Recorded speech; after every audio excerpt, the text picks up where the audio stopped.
Pemirsa, spanduk bertuliskan Kaisang 2024-2029 ramai bermunculan di Jakarta. Hal ini membuat spekulasi bahwa putra presiden itu akan maju di pemilihan gubernur Jakarta. Ya, apalagi Kaisang Pangarep telah menegaskan bahwa dirinya siap masuk bursa melawan Anies Baswedan dan Ridwan Kamil. Hal yang menarik pemirsa, Anies sendiri belum tentu mendapatkan tiket ke Pilgub Jakarta. Akankah justru Kaisang yang melenggang di Pilkada Jakarta, pemirsa?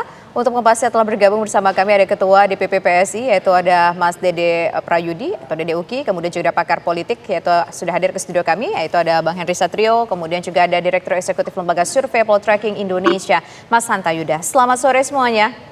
Selamat sore. Selamat sore, Tisa, Andrew. Pertama saya ingin ke Mas Uki terlebih dahulu. Mas Uki, bener nggak sih ini Mas Kaisang dipastikan maju ke Pilgub Jakarta?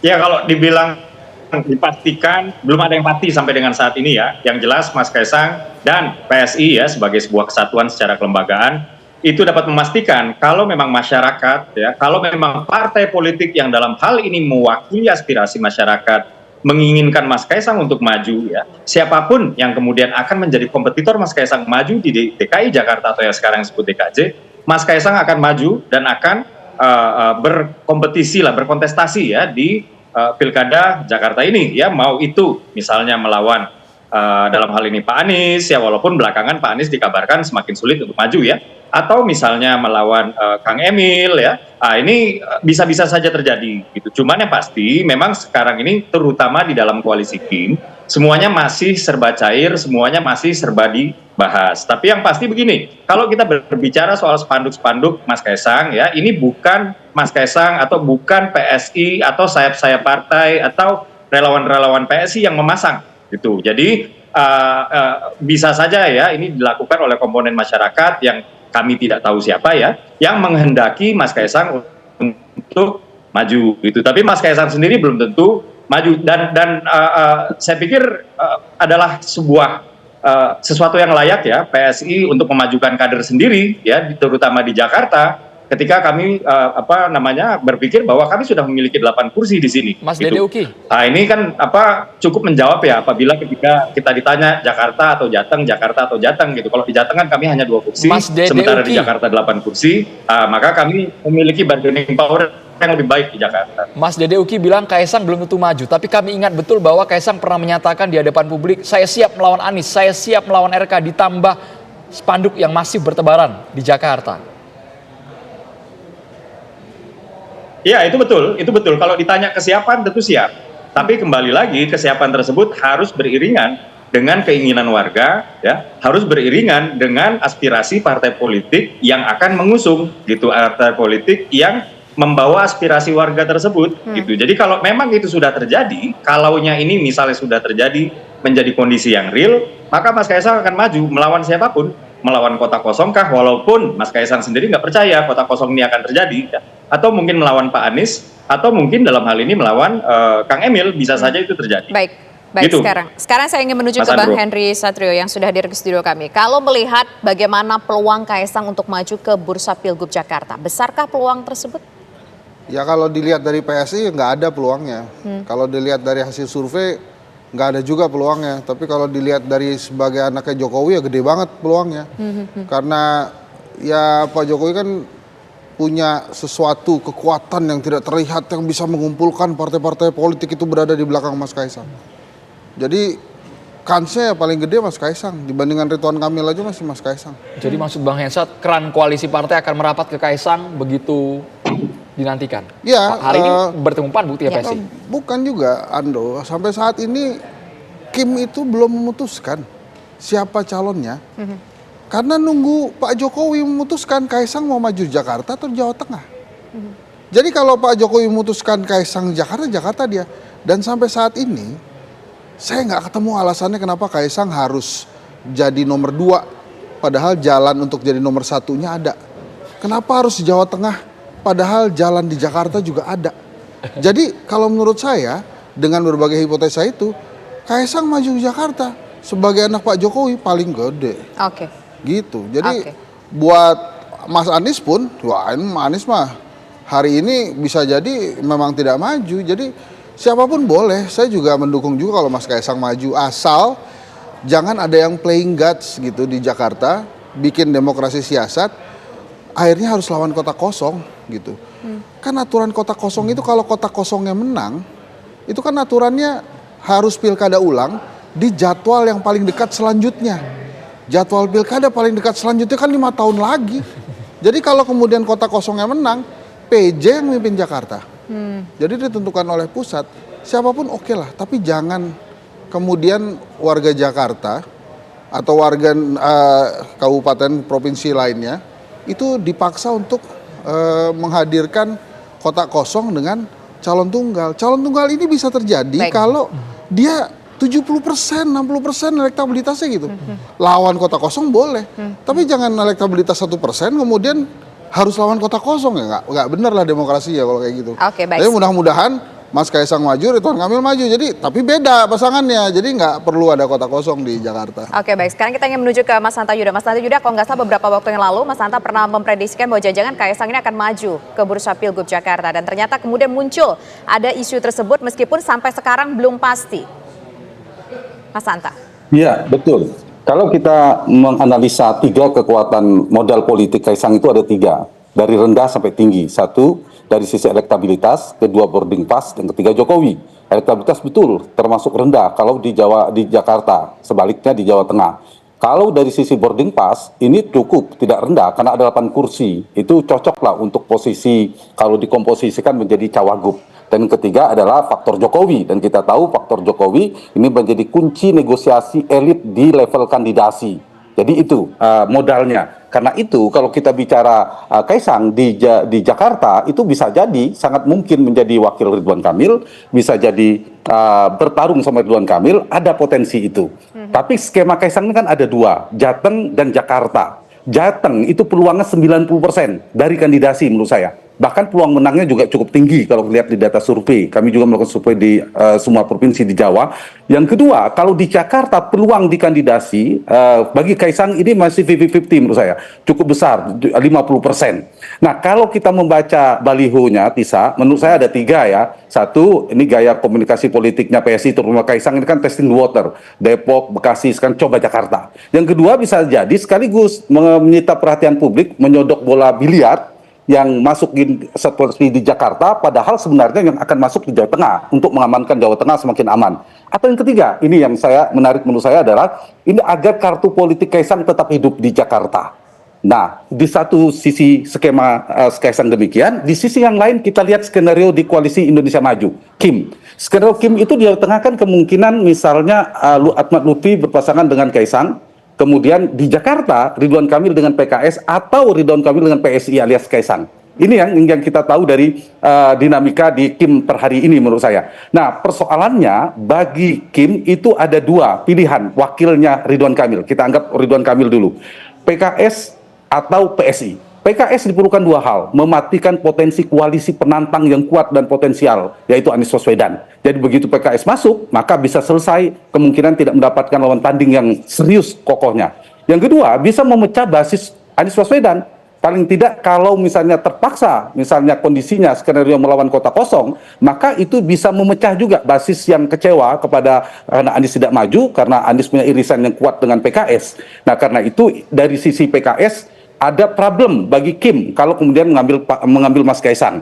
Nah, persoalannya apakah kalau mengambil PSI bisa mengambil Kaisang? Bisa. Kalau Kim solid, betul-betul terkonsolidasi, yang plus ini setelah Kim kemudian ada Nasdem, ada PKB, ada PKS. Nah, negosiasi, konsesi, dan kompensasi politik PKS harus dibereskan di luar Pilkada DKI. Misalnya PKS seperti Nasdem dan PKB diselesaikan urusannya masuk pemerintahan nasional, Prabowo Gibran ke depan, masuk mendapatkan jatah menteri, kemudian tidak mengambil jatah wagub, diserahkan kepada Kim, maka disinilah pintu masuk bagi Pak Jokowi untuk memasukkan dalam radar Pilkada DKI bagi Kaisang di dalam kontestasi Pilkada Jakarta. Jadi skenario ini tergantung. Kalau PKS dianggap aman, tidak terpental, saya sih punya keyakinan masuki Kaisang yang akan menjadi wakil Ridwan Kamil.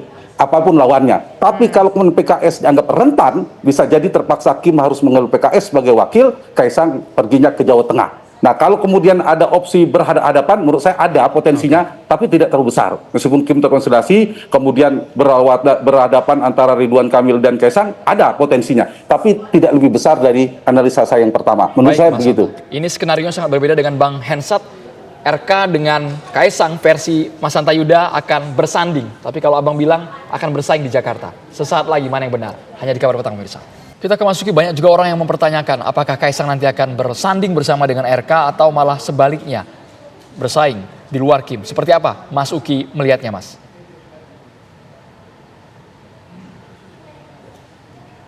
Mas Uki masih di mute, Mas? Bisa dibuka, Mas? Sorry. Ya, tentunya sebagai bagian dari Koalisi Indonesia Maju, kami berharap bahwa Koalisi Indonesia Maju akan hadir di sini sebagai satu poros, kurang lebih seperti itu ya. Tapi kan memang ya ini tidak menutup kemungkinan juga seperti yang terjadi di Banten, ketika Koalisi Indonesia Maju di sini menawarkan dua poros yang berbeda. Nah, akan tetapi nanti siapapun yang memenangkan kontestasi ini, ya kita bertanding untuk bersanding. Pada akhirnya kan juga Koalisi Indonesia Maju yang akan menang. Karena tujuan Koalisi Indonesia Maju ini sendiri sebenarnya adalah supaya kebijakan-kebijakan pemerintah pusat ini yang sebagian diserahkan otoritasnya kepada pemerintah daerah, ini komitmen kebijakannya juga sama, tegak lurus. Kurang lebih seperti itu ya. Jadi sekali lagi kalau dari PSI tentunya kita berharap akan terjadi satu poros dari Kim, tapi kalau memang harus ada dua poros ya tentu saja kita kembali kepada prinsip yang tadi, kita bertanding untuk bersanding. Mas Andrew. Oke, baik, silakan. Mas Henry Satrio. Ya, saya menginginkan Mas Kaisang tidak bersama Mas Ridwan Kamil itu atas dasar jangan kemudian harus ada kota kosong di Jakarta. Ridwan Kamil menurut Kompas elektabilitas 18%. Ditambah Mas Kaisang 1%, 19%. Masa iya 19% lawan kota kosong? Jadi maksud saya jangan gitulah demokrasi siasatnya. Nggak bagus gitu. Dan ya kalau Pak Jokowi mau kemudian memaksakan anaknya maju lagi ya boleh-boleh aja, silakan, kan namanya juga demokrasi kan, katanya pasti kan ngomong gitu kan, demokrasi. Ya tapi jangan kemudian dipaksakan beberapa daerah atas dasar harus satu Kim gitu ya. Kemudian masuklah itu kota kosong di beberapa daerah. Makanya saya mengusulkan nanti ya ke depannya pilkada itu selain ada batas bawah 20% juga tolong diatur batas atasnya misalnya 40% atau 50%. Sehingga nggak semuanya itu dalam satu gerbong partai politik. Tapi minimal, sekarang kami koalisinya sudah 50%. You have to make another coalition gitu. Supaya dua pasang calon terjadi. Concernnya saya sih itu ya, jangan kemudian memainkan, ini kan Pilkada Jakarta bukan tentang Anies Baswedan juga. Nggak harus ada Anies juga nggak apa-apa. Kalau arahnya Kim jadi dua poros, Bang Hensat? Nah itu lebih baik, tapi jangan di kota kosongkan gitu. Kalau di kota kosongkan itu menurut saya bukan purpose dari good demokrasi lah. Sekali lagi ya, ini bukan tentang Anies Baswedan. Anies Baswedan nggak maju juga nggak apa-apa. Kan banyak calon-calon lain. Ada Sandi Uno, ada Basuki Cahayapurnama, ada Jarod Saiful Hidayat, ada Rano Karno dan lain-lain. Munculkan aja calon-calon lain. Nah misalnya nanti muncullah PDI Perjuangan dengan partai lain misalnya PKB dengan PKS, ya biarin aja gitu. Supaya itu ada kemunculan calon-calon lain yang juga bisa berkontestasi. Intinya demokrasi kan bukan memaksakan kemenangan dengan memanipulasi demokrasi secara legal kan. Nah kalau kemudian dipaksakan beberapa tempat dengan hadirnya kota kosong, padahal lawannya elektabilitasnya 20% aja nggak nyampe, itu menurut saya demokrasi siasat yang sesat dan jahat sih. Oke. Jadi maksud saya sih seneng ya ada kekompakan misalnya di Kim gitu, Koalisi Indonesia Maju Plus gitu ya. Tapi menurut saya Pak Prabowo kan bijaksana ya. Harusnya juga bisa dikembangkan bahwa dari Kim ini juga bisa mendorong lebih dari satu pasang calon gitu. Sehingga demokrasinya yang muncul sehat. Nggak pemaksaan lawan kota kosong. Oke, baik. Terakhir saya ingin menuju ke Mas Hanta. Singkat saja Mas Hanta, mengenai ya janganlah ada satu calon tunggal ngelawannya kota kosong. Menurut Anda bagaimana potensi soal kota kosong ini? Apakah kira-kira ini akan menjadi sebuah kenyataan atau mungkin kita enggak kok pilkada Jakarta enggak akan ada kota kosong? Saya kira soal anjuran mulia itu kita sepakat semua lah. Untuk demokrasi ada kompetisi, kita pasti sepakat itu semua. Nah, tapi begini, saya ingin menganalisa realitas politik hari ini bahwa Kim makin terkonsolidasi di mana kemungkinan akan terrealisasi betul ada 3 kemungkinan skenario akan terjadi. Satu, yang kita bahas tadi, Kim Plus ini terkonsolidasi kemudian lawan kota kosong. Saya pun tidak terlalu yakin. Kita punya data, Kim juga akan baca data. Apakah menang melawan kota kosong? Ada potensi tidak menang, seperti di Makassar datanya, di survei terakhir kalau diperhatikan. Yang kedua, citra negatif juga, betul, itu saya sepakat. Tapi ada opsi yang kedua, jangan lupa ada opsi yang kedua yang tadi Mas Uki sampaikan, kemungkinan Kaisang berhadapan dengan Ridwan Kamil. Nah, ini pun menurut saya tidak terlalu besar, meskipun ada potensinya, ya kalau saya baca bisa jadi ini untuk meninggikan posisi tawar PSI dan Kaisang, supaya memiliki posisi tawar dalam dinamika Kim di Jakarta. Karena kalau ini terjadi, ini juga rusak negatif, citranya akan negatif. Kesannya Kim pecah di Jakarta. Yang kedua, Prabowo versus Jokowi. Beda dengan Banten. Banten tidak ada anak Jokowi. Di Jakarta itu Kaisang atau putra Jokowi. Saya agak sulit membayangkan kemudian Ridwan Kamil yang berjasa, tim pemenangan yang sangat diandalkan Prabowo Gibran berhadapan dengan Kaisang yang juga anaknya Jokowi. Itu bisa saja, tapi sangat merugikan secara politik luar biasa. Nah, saya masuk ke skenario ketiga yang saya curigai. Jadi bukan saya anjurkan, saya curigai skenario Solo atau Surakarta, di mana kandidat kuat pada saat itu Gibran berhadapan dengan calon perseorangan. Jangan lupa masih ada Pak Dharma calon perseorangan kalau lolos, maka ini mungkin akan terjadi. Nah, ini lebih mudah Ridwan Kamil memenangkan pertarungan. Pilihannya Ridwan Kamil hanya 2, wagubnya tetap PKS atau Kaisang. Pertarungannya di sini. Kalau ternyata Kim Plus ini berhasil membereskan PKS seperti Nasdem dan PKB, tidak meminta jatah wagub, maka sangat mungkin Kaisang masuk di sini. Ridwan Kamil Kaisang berhadapan dengan calon perseorangan, memenangkan pertarungan, PKS sudah gabung di pemerintahan, Kim Plus mendapatkan jatah menteri. Itu sangat mungkin yang terjadi. Nah, bagi Kaisang, menurut saya dan PSI, mereka pasti prioritaskan Jakarta, Tisa, yang pertama, baru Jawa Tengah. Kalau tidak dapat Jakarta, baru masuk ke Jawa Tengah. Ketimbang harus berhadapan dengan Ridwan Kamil, menurut saya. Bayangkan, Kaisang kalah dengan Ridwan Kamil. Apa posisinya? Begitu juga Ridwan Kamil dipermalukan kalah dengan Kaisang. Jadi prioritasnya pasti Jakarta. Kenapa? Karena Jakarta lebih pasti menangnya berhadapan dengan calon perseorangan. Kalau di Jawa Tengah misalnya Pak Andika ada potensi cukup kuat. Yang kedua, Jakarta jauh lebih strategis sebagai barometer politik nasional, eskalator politik nasional. Dan ketiga, PSI di Jakarta cukup kuat, lumayan di Jakarta. Nah, dari opsi realistis ini bagi Kaisang, Jakarta kalau berpasangan dengan Ridwan Kamil sebagai wakil gubernur, atau di Jawa Tengah menjadi wakil gubernurnya Ahmad Lutfi. Per hari ini saya membacanya seperti itu. Baik, terima kasih Mas Santayuda, Mas Uki dan juga Bang Henry Satrio sudah bergabung di Kabar Petang. Thank you, Bang.